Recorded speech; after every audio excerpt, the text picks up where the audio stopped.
if you did, even if you did. Been where you shouldn't have been, seen what you shouldn't have seen, dreamed what you shouldn't have dreamed. That doesn't mean you have to be locked up here forever. I'm gonna set you free. Well, we are really, if you look at it, a travelling circus in a way. Because all our units are mobile, we can turn out within the day, be on site within an hour, plug into our generator, and we can start work. It's the most macabre travelling circus to come to town in a long time, the Gravediggers Circus. Except the twist is, these people don't put bodies in the ground, they dig them up. I'm gonna set you free.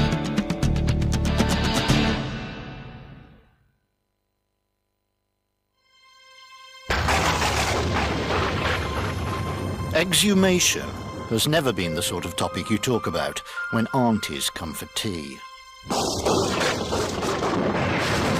Burke and Hare, horror comics and Hollywood shockers have given it a bit of a reputation.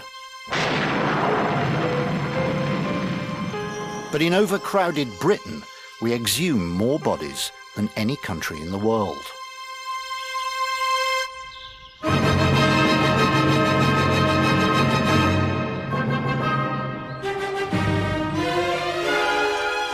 St Luke's Church, Islington, London. Built 1728, started subsiding 1729, finally abandoned 1959. The church is a much admired but steadily decaying landmark. Now salvation has come in the shape of the London Symphony Orchestra. St Luke's will become a music education and performance space. But before the builders can move in, there's a convoluted process of deconsecration and permissions to be sought from the diocese, the council, English Heritage, Uncle Tom Cobley and all. Then anything up to 2,000 corpses have to be removed from the graveyard and crypt. In charge of this mass exhumation is Tony McHale. And it's really good exhuming ground because you can find everything that you're looking for. It's good for sieving. We get the main part of the skeleton now. Look at fragments where grave diggers in the past have dug the graves and found bones and they put them to one side. So therefore we have to make sure that all the soil's sieved before it goes off-site. That's our job, to make sure the soil is clear of all remains. It's not a spectator sport. High hoardings surround the site, protecting the delicate sensibilities of passers-by. It's a job that requires some rare qualities, discretion and respect for the remains, combined with a no-nonsense attitude towards the processes of death and decay, not qualities many people are born with. Some of them we had to open up, and it was just water with just flesh, and that really did smell, you know, turned you off. But got used to it, and from then, you know, it doesn't bother me now. Tony's right-hand man, Roy Lander, wasn't such an instant convert to the job. I'd been on the dole for a few years, and I was thrown straight in the first day, digging a grave. It was hard work. Grave digging by hand is hard work. And I was literally looking for the papers for another job. And I think that's been 15 years ago. I'm still looking, but I'm still here. The team works for the Necropolis company, a firm specialising in exhumation. Necropolis has overall control of the St Luke's site until it's cleared of all human remains. If I'm honest about it, I don't agree with it exhuming as such. I really don't. You know, you always think, well, you're laid to rest and that should be the end of it. But there's all sorts of different reasons, and I mean, these aren't sort of recent burials, these are quite old, and whichever way you look at it, because of the state of the church anyway, if this church collapsed, then it'd still have to be done. All the coffins that can be lifted out intact are left unopened. The rest have their contents carefully decanted into individual plastic bags. It's painstaking work, made more so by the fact that diligent records are kept at every stage of inscriptions on the tombs, on the walls of the crypt, and the coffin plaques. This side vault, records only one occupant, Mary Ann Robinson. The St Luke's site, dating back almost 200 years, has immense historical interest. A team of archaeologists works alongside the exhumers, recording every bone before it's removed from the site. David Score heads up the archaeological team. I thought we were going to find one adult female. And what we've got is an adult coffin underneath, but this child on top. So the child is a surprise, but that's not uncommon. They find details of the child inscribed on the tiny coffin. Miss Ellen Munn Robinson died 6th May 1851, aged 1 year and 3 months. This child was born 15, 20 years after the adult in there died. Though the plaque was still legible, the coffin itself has broken open. It's got wet inside, and don't forget that the remains that were in there would have been fairly small. I mean, it's a 1-year-old, and a 1-year-old's bones are fairly small. They're going to decay quite easily. I'm just going to we'll scrape up the hair and any sort of like fragmentary bits that there are, but there's so little left that it would be pointless for us to look at it archaeologically. Now it's the turn of Mary Ann Robinson.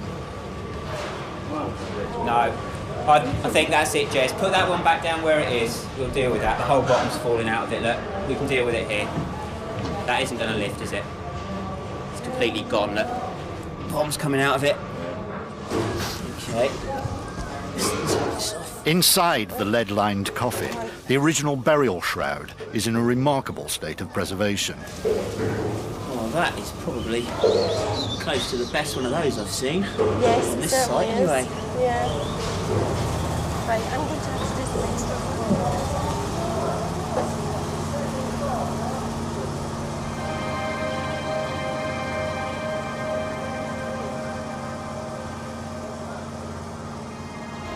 Revealed for the first time in 160 years, the face of Mary Ann Robinson. Lining shroud. They pin it to the inside of the wood and then wrap it over. Well, it's hair. I'm not sure about that eye stuff. Okay, so if you make a note of that, and I'll see what we've got inside, just to make sure this isn't, because this is so well preserved. It is. To make sure it's not Fleshed. had some effect on the decay of the body. I think it has. Make sure that we've not got anything nasty. We'll lift what we can. This is going to be a... The bits of it are all right, actually. The pelvis is good, and the spine's completely gone. Right, let's get the bag and. Okay. What we've got is a woman who died in 1838, aged 40, and a child who died aged 1 in 51. So it's definitely not daughter. Grandparent? Yes, perhaps. At the Public Record Office, the team tracks down Mary Ann Robinson. No cause of death is registered, no mention either of the child buried with her. Another small, unsolved mystery. The rate of decay of human remains depends on all sorts of factors. From time to time, the Necropolis company unearths something quite remarkable. This almost perfectly preserved corpse was discovered on an earlier exhumation at nearby Islington Green. This woman died more than 160 years ago. There had been no attempt at mummification and nothing special about the coffin or the burial ground. Another corpse laid to rest about 200 years ago. This one found in southeast London, barely altered since the day it was put in the ground. This dates back to 1840. It's not very often we do find anything like this, but it is depending on the ground conditions. If they're wet clay, then it does help preserve coffin timbers and remains for quite some time.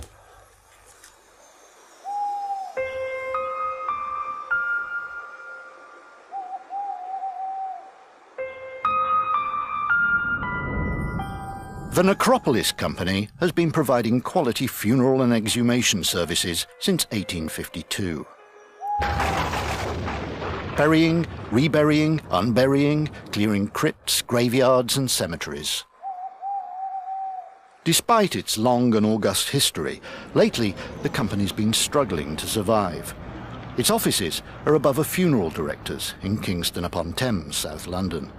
New general manager Peter Mitchell has been given the job of improving the bottom line.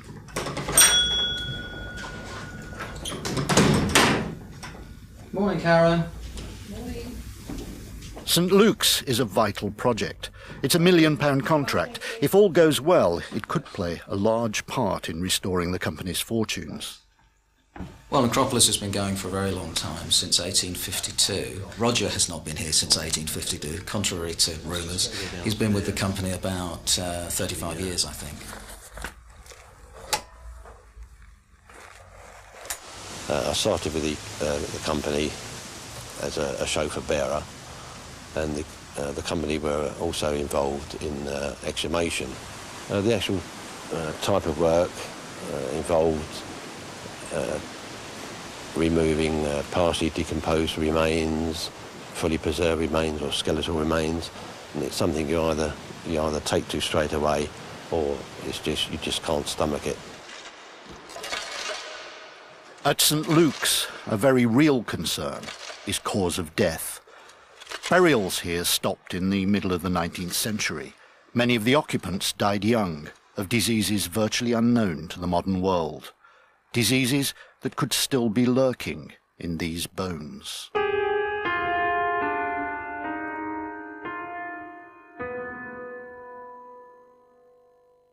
Unleashed from the graves. They were quite paranoid about disease, the spreading of disease. The style was then to seal them entirely within a lead coffin to keep the gloop in. So you'd have a typical TB victim or the odd case of syphilis. One of the telltale signs are ridged teeth, and we've had a couple of skeletons out of here that have had ridged teeth that have died prematurely. It's quite strange, realising that they've died of something that's now, to a certain extent, extinct. Syphilis and TB aren't the only worries. There could be an even more insidious nasty lurking in these bones, a disease that used to kill millions until it was eradicated, supposedly once and for all, in 1980. If there's flesh remains, and if there is a rash on the skin, that means that that person died of smallpox.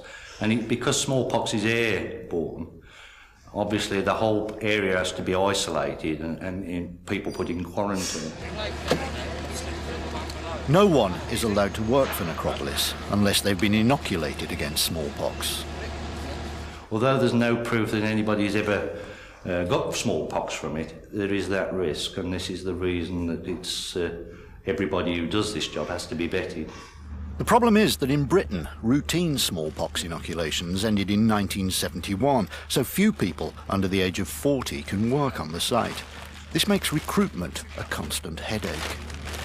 It was always known that we'd have to increase the staff drastically because of the type of work we was doing. And I put just an advertisement on our main gate, and it just says staff required. A young migrant worker from the Balkans replied to Tony's ad. Just came around here and asking for a job, you know. And I found Tony, and he said, yeah, okay, and bring some more friends if you can have.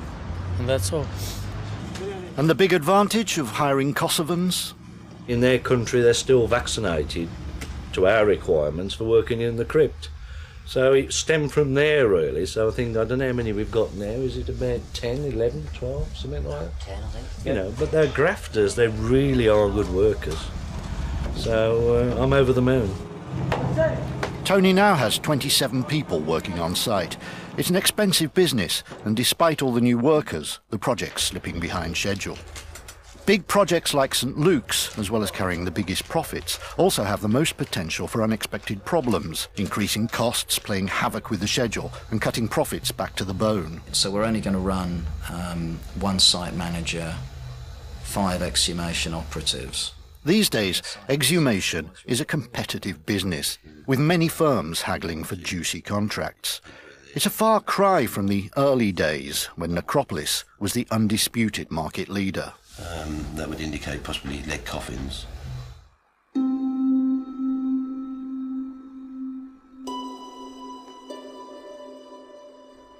The Necropolis company was formed to provide a solution to the burial of London's dead. And they thought it would be a great idea to buy a beautiful patch of land out near Woking and bring the dead out of the city.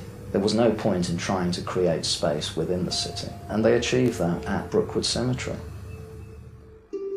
The history of the company is inextricably linked with that of Brookwood, the huge South London cemetery. By 1850, the churchyards in Britain's fast-growing cities were overflowing with corpses, sometimes more literally than anybody would like to imagine. Julie Rugg is an expert on cemetery management. One of the key books of the period that's really important to the cemetery debate is George Alfred Walker, who's a doctor of the time. He talked about people slipping on the skin of dead bodies as they approached the grave. He talked about hands sticking out of the ground and people recognising their mother's wedding ring, children playing with heads. Here, in this place of Christian burial, you may see human heads covered with hair, human bones with flesh still adhering to them, and a vast number of bodies placed in pits, the uppermost of which are covered only by a few inches of earth. This was the age of grave robbers, ruthless thieves working by moonlight, taking clothes and jewellery from the newly dead and selling the corpses for dissection in medical schools.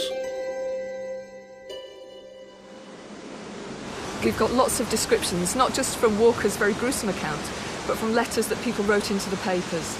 They'll talk about opening their kitchen windows and the level of the graveyard being up to the level of their window because overcrowding was such that the level of the churchyard was getting higher and higher. We have parliamentary reports of sextons jumping up and down on the coffins to try and fit them into the smallest possible space that they could. Everybody read this book. People were talking about it right from the south coast right to the north coast of Scotland, and it changed the way people thought about the problem because it made people see, yes, actually, this is not acceptable. One response to the terrible conditions at the time was that communities started to band together and establish companies, private companies, to open new cemeteries. So you get these throughout the country in places, Birmingham, in Hull, Edinburgh, Glasgow, every big town that you can think of. People were forming private sector cemetery companies because they simply didn't want to deal with those conditions anymore. It's essentially the same solution that was applied to inner city overcrowding of the living. Suburbs. Move the corpses out from the overcrowded cities to well-appointed cemeteries in the deep suburbs. In Brookwood Cemetery, Necropolis had one major advantage over its competitors. They constructed railway stations in Brookwood Cemetery so that the trains, funeral trains, especially constructed carriages, could transport the coffins from Waterloo Station down into the cemetery. For 90 years, the coffin commuter trains ran, delivering the dead from London to Brookwood. Even in death, society maintained its divisions. There were 3 classes of ticket, first class in plush, third class rattling about in the guard's van. There were 2 platforms, one for Church of England, another for all other faiths and non-believers. The station at Waterloo was bombed during the Second World War, so it was not used after that. And the motorised hearse was used to convey the deceased from London area down to Brookwood Cemetery. Burials ceased to be the main part of the company's business after the war, when they were asked to repatriate tens of thousands of British war dead from France. When I started with the company in 1965, we got a lot of work around the country, where they were doing road widening, town developments, which either went through a cemetery or just cut off the edge of a cemetery. We do approximately 50 single exhumations a year. We do the majority of mass exhumations, and that averages out about 15,000 remains per year. Countless numbers of dead from the churchyards in London found themselves on the move, ending up in mass graves in the big suburban cemeteries. No one objected, no one was left to care. My heart goes out to you, poor weary wanderer, forced to travel this world alone, forced to wander away from home. You must sow what you cannot reap, you must hold what you cannot You must fear what you cannot know. You must feel what you cannot speak. I had religious beliefs before I came into this trade. I now have got no religious beliefs, and I think most of my staff are on the same lines. I feel that it's a business, the funeral trade. It's money, it's money, it's money, and including obviously the church. It's all to do with money, so no, I now don't believe. It's a family business. Tony McHale's daughter Karen is the only woman doing the job in Britain. She's finishing a crypt refurbishment her father had started before the contract to clear St Luke's began. With Nunhead, it's just refurbishing, so we're up for taking them and putting them back in. Necropolis has been brought in to deal with a heavily vandalised crypt in Nunhead to the south of London. Such is the allure of exhumation, Karen barely considered alternative careers. Started working when I left school at 16, grave digging, memorial fixing, and that sort of went on over 12 years. Then we've got into the exhumation side of work, doing mass exhumation, singles. I can do the job. It's not something I'm going out to prove. Because I'm a woman, I can do this, and I don't see a difference between me or the others. I go in the same portaloos. Might take some spraying and a bit of bleach now and then, but no, there's no difference. Just as in St Luke's, if the coffins stay intact, they remain sealed. But often, water and decay take their toll, and they fall apart.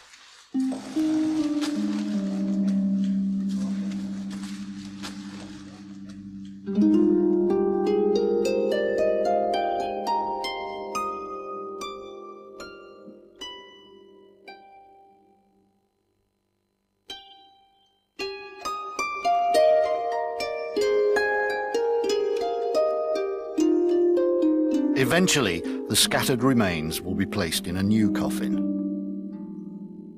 The site at Nunhead, that is spooky. You're aware of feelings and that somebody's watching you. I'm not saying that in a nasty way.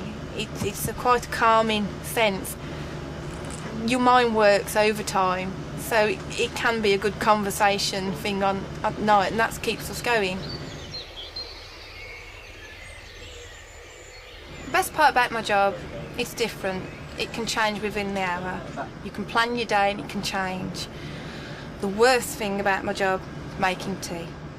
At Nunhead, the team lives on site, in caravans, in the middle of the cemetery.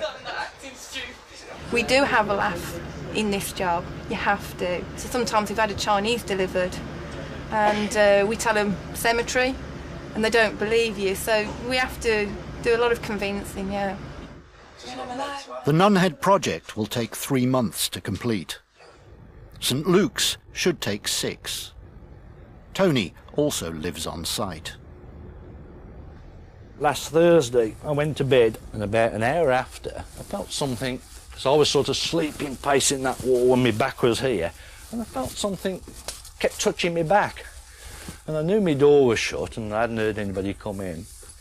And this persisted, and I felt the blanket being pulled down, and I turned round and there was this big brown rat, and I mean big, trying to get onto the bed.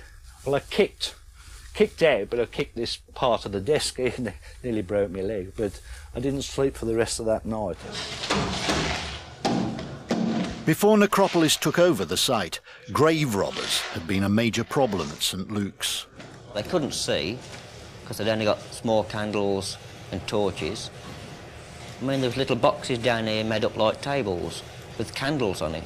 They literally lowered the ladders down through the hole in the roof so nobody could actually see that they was in here working, ripping the remains open. It's a phenomenon Tony has come across before. Well, their motives were obviously it was jewellery, and there is cases where we talked to the locals where there was a particular school teacher that made comments about children coming to school with great big gold rings on their fingers, and also skulls. We've got several skulls missing from this particular crypt, And the reason being is because there's a market for skulls. It just makes you realise what people are out there, if you know what I mean. You know, it's very sad, I suppose, in a way, that they resort to breaking into a crypt and just ripping remains apart purely for profit. Necropolis's profit for going into a crypt and ripping remains apart is beginning to look shaky. It seems increasingly unlikely that Peter Mitchell and his team will finish the work on time. They must have the site cleared of human remains by Christmas or face heavy financial penalties. And now, the dead are about to win a further reprieve as rain stops play altogether.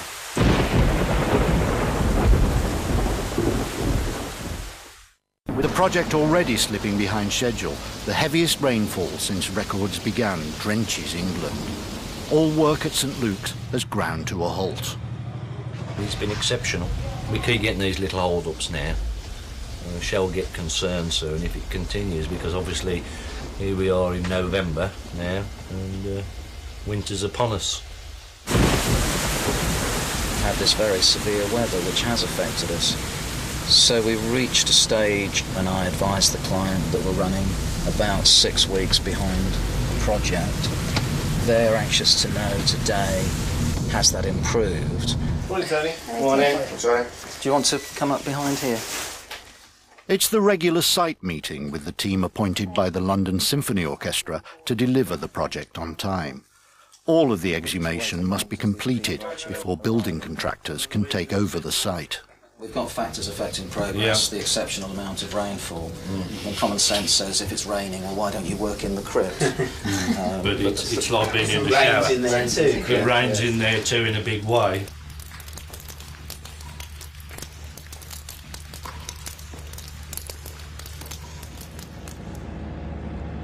After the heavy rains, work is slow to start up again. Delving for human remains in liquid mud is not the kind of job that attracts long queues at careers fairs, but the team, with barely a word of complaint, gets on with it. It's just because it rained overnight, it's just all got in, like, you know, it's mixed with mud and rainwater. We've had some horrendous weather. We've had a few hold-ups and it's a bit muddy underfoot. The rain has added another week to the delays. The project is at its lowest ebb.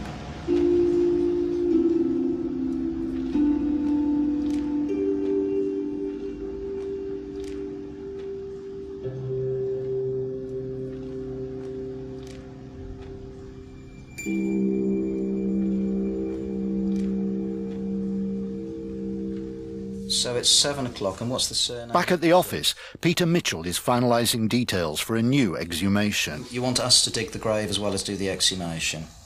He's borrowed members of the St Luke's team to do the work. That would be ideal for us because it saves time, yeah. If you can go down to within 6 inches of the coffin, particularly with a 7 o'clock start. It's a single exhumation at Brookwood Cemetery. Karen McHale's in charge. It's a public site, so work starts at the crack of dawn, when it's least likely that anybody will be visiting nearby graves. We all take it very, very seriously, and obviously it could be our family members. It's a relatively new grave. Its occupant is just 6 months dead. After burial, it was discovered that the deceased had left specific instructions that he wanted to be cremated and his ashes returned to his native Poland. The authority to carry out a single exhumation because the family wish that is quite different from if you're going to clear a whole burial ground. You can't just go out and carry out an exhumation when you feel like it. You have to obtain relevant permission, which may be from the Home Office or it may be from the local bishop or a combination of both. You're never alone when you're exhuming. A public health inspector and a team of undertakers watch your every move. Oh, we actually see the coffin. Today was a very nasty one in the sense it was full of water. Dry ones are very good. We can deal with that. We don't need to take the remains out of the coffin. and we can just actually bring the coffin up in whole and replace it into a new shell. Things aren't going to plan. Roger Webber isn't happy. Well, there's no problem as such, but the conditions of the ground have caused the coffin to collapse.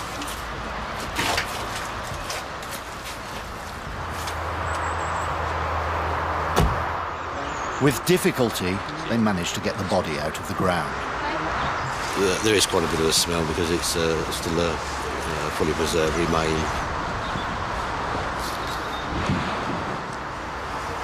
Decomposition is still occurring, which causes the rather strong odour.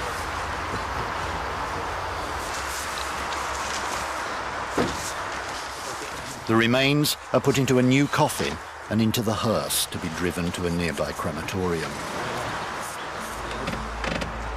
Later, the ashes will be taken to be scattered on Polish soil. Despite no one from the dead man's family being present, the undertakers still enact the customary rituals.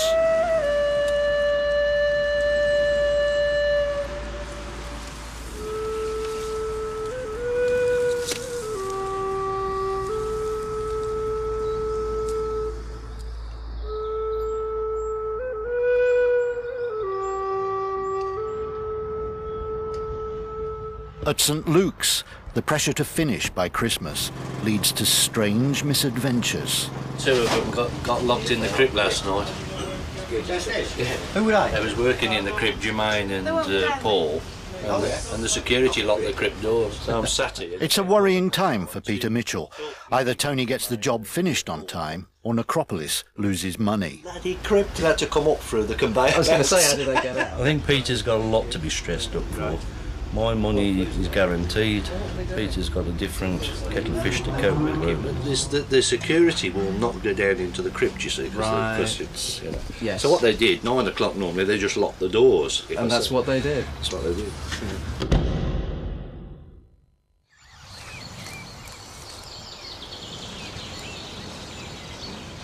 Another job has come up.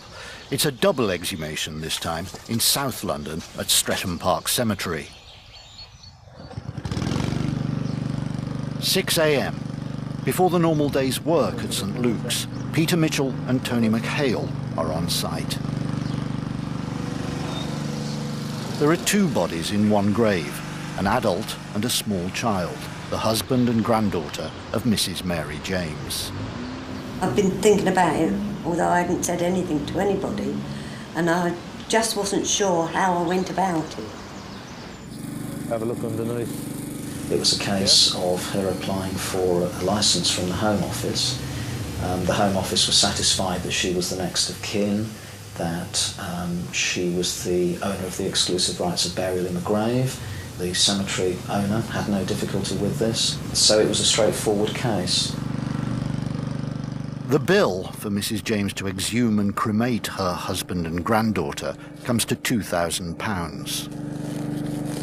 They both died the same year in 1977. He died on the 12th of August and my granddaughter died on the 4th of September. So it was only about 3 weeks between them. She was a cot death and my husband died of cancer. He was buried the same day as Elvis Presley. That I do know because my niece is an Elvis Presley fan and I don't know who she cried for the most. Mrs. James moved from Streatham after her husband's death. She now lives 50 miles away from the cemetery and feels that the graves aren't being properly cared for.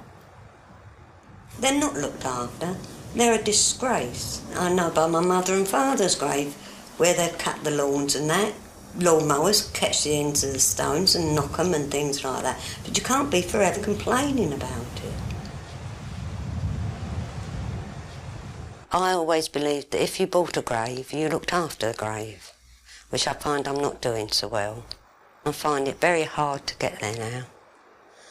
I thought that I would have his remains cremated and I'll fetch them home until such times that I die. The double exhumation of grandfather and child leads to a major complication. The Necropolis team successfully exhumes Mr. James and places him in a new coffin, but there's no sign of the baby who was buried with him. We may have a problem, as in a very big problem. The baby to have been on top. Well, they've checked all the sores, no sign of it anywhere. So, I mean, there is room probably at one end, I don't know. One. Right. If they can't find the baby, the job can't be finished, and the repercussions don't bear thinking about. In a further search of the grave, they find small pieces of wood. Dealt with bereaved people a lot. The consequences of saying we didn't find baby are not worth thinking about. See, what we could have done with it is a little nameplate, really. Yeah. That would have been the ideal situation, wouldn't it? What's that there?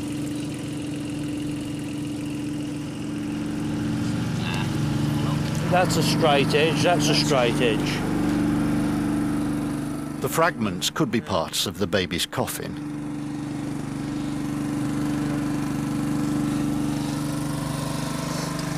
I don't know how you feel about it, but I would say that's a small coffin.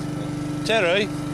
Cemetery foreman Terry Hands needs to be satisfied that the remains have been properly accounted for. That's a small one. That's a baby's coffin, ain't it? Yeah. Lovely. Are we happy now? Yeah, I'll settle with that, yeah. Yep. Yeah, lovely. That's the clincher. It's a big relief. Right, that's excellent. Thanks very much, great.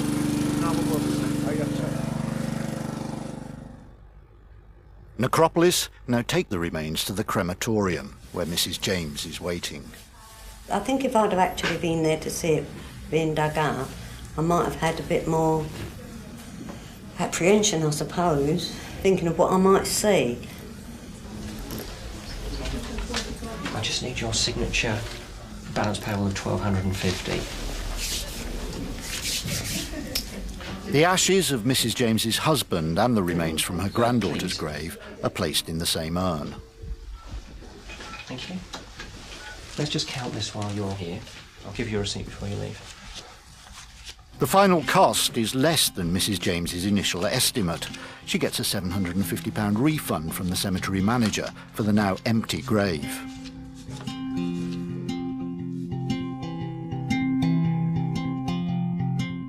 The exhumation experts have made Mrs. James's wish come true. Her husband and granddaughter have come home. I won't be afraid of the window, and I won't be afraid of the door. Not even the wolves, hungry for blood, can worry me anymore.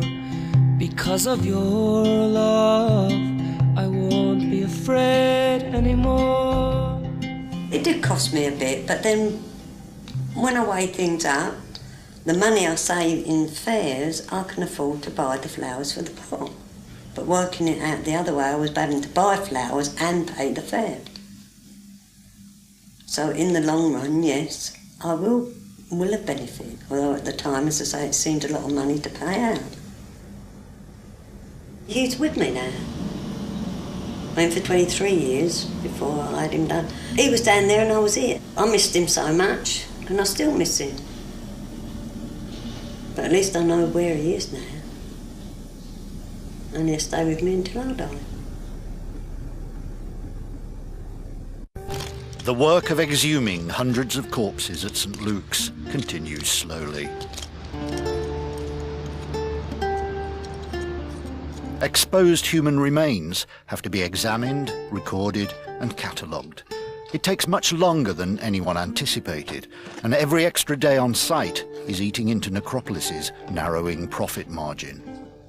All the coffins in this crypt have to be removed, and we have to actually record that archaeologically. So we have to record where they come from and what their relationship to each other is, and we're trying to identify family groups that are buried together. And then what we have to do is assess whether it's possible to actually lift them up as they are, take them out so that the Necropolis chaps can wrap them up and bury them as they are.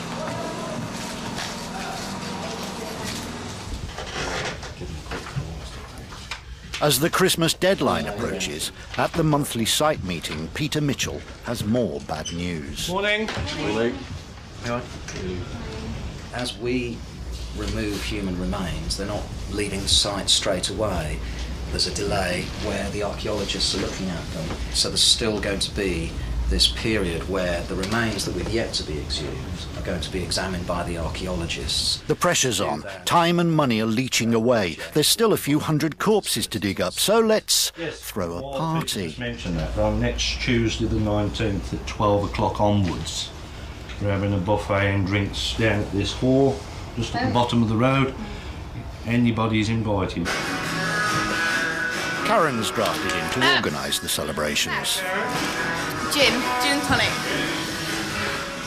Something for all of us, and it's to say thank you to all the workers. Yeah, most what you're doing, if you buy your trifles, bolivants, and all them bits, and I'll get the rest. We're getting at the end of St Luke's. I was quite happy to go there and just do the odd bits. I'd have cooked or cleaned out the toilets. It didn't matter to me. It's not, I'm, you know, daddy's girl and I can do what I want. No, I don't take that attitude. It's an all-day bash, noon till whenever. Dress, smart, casual, avoiding earth tones. I think Roy's doing the stripping tonight. They say to me when I strip off, they say, oh, we can see you, Luke, because your nose sticks out. Don't point my nose at me. I want 2 lagers, points off. Being in the funeral trade and then you're going out, you're dressed up, you know, this is where the difference they do see me. They see me 1 minute in all make zooming suit, next minute see me all dressed up. 2, 2, 1, 2, 2, 1, That's where they sort of see the difference and they go, oh, you're weird, you know, 1 minute you're doing that, next minute you're out with a skirt on, dress on and you're partying. While the band plays Spencer Davis's So Glad You Made It, presumably in memory of those who didn't, the exhumers prove their consummate mastery of the dance floor. These people know how to get down and get dirty. When you go out to a pub and you meet somebody and they ask you what you do, and I say, oh, exclamation work, they're sort of either thinking, I best go away, she don't want to talk to me, or they're very interested and they talk to me for hours. That was lovely. Stay where you are, the slow one now. Hello, Spencer Davis. Bit of a summertime one there, but... How about smoochie one?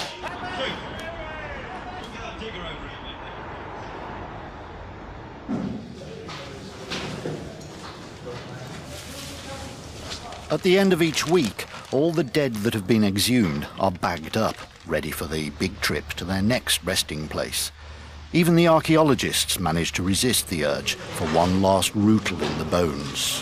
Nobody wants you, nobody loves you, nobody cares for you, nobody slaves for you. You can't see the angels gather all around you. You can't hear what they're saying in heaven all about you. Each bag contains the remains of a single individual.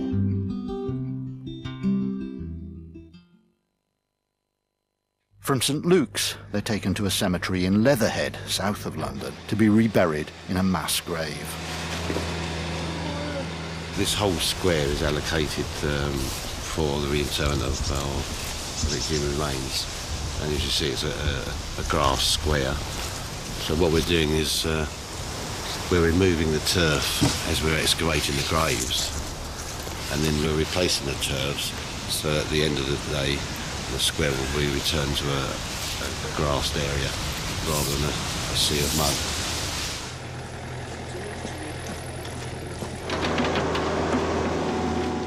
The bags are put in wooden crates before burial.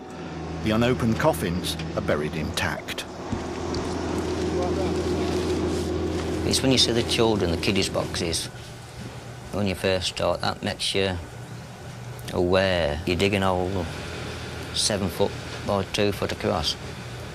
And then one day you go out and you dig an hole 2 foot long and only a foot across. As time goes on, you don't get used to it, but you accept it. You know, it happens. grave diggers more than anybody else. See it every single day.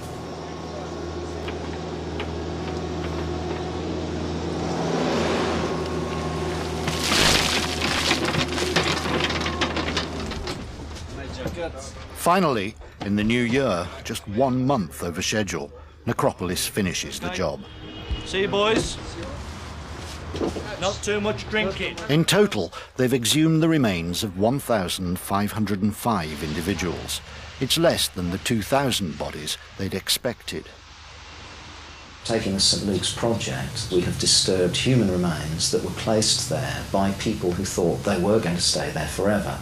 However, the benefit of us doing that is that the London Symphony Orchestra is going to have a facility there which many thousands of living people will enjoy for a considerable period to come. There is a very clear, tangible benefit from doing this. The St Luke's contract has proved to be more complicated and less lucrative than Peter Mitchell had ever bargained for. On each project in the future, I will certainly be looking for a better return by achieving that through very, very careful attention to the details of the planning process for each project. We made a modest profit from that work.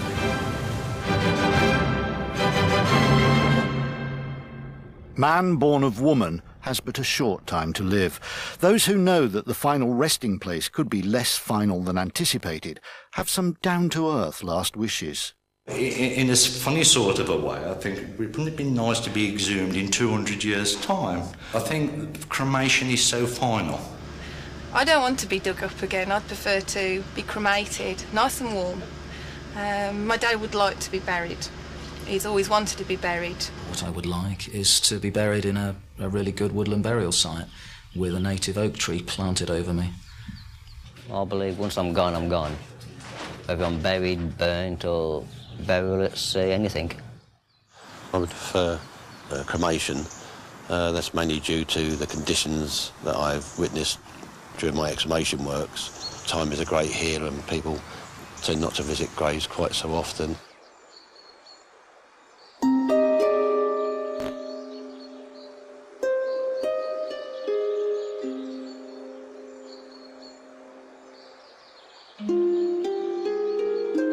Peter Mitchell looks to the future of the Necropolis Company with a quiet confidence. He's convinced that as long as people keep on dying, their services will always be in demand. There can be no rest in peace for mortal remains in perpetuity. The needs of the living must take precedence over the needs of the dead, if it can be said that the dead do have needs.